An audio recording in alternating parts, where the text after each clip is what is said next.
بسته جدید داریم بعد از مدت ها. خب من این اول اینو باز کنم به نظرتون یا اینو باز میکنم و فکر میکنم راحت ترم هست باز کردن این.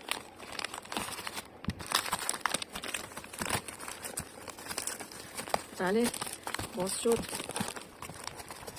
چون من عاشق همش یه چیز خاصی ام، اگه فالوورام تا حالا متوجه شده باشن همیشه میدونن اکثر اوقات چی سفارش میدم.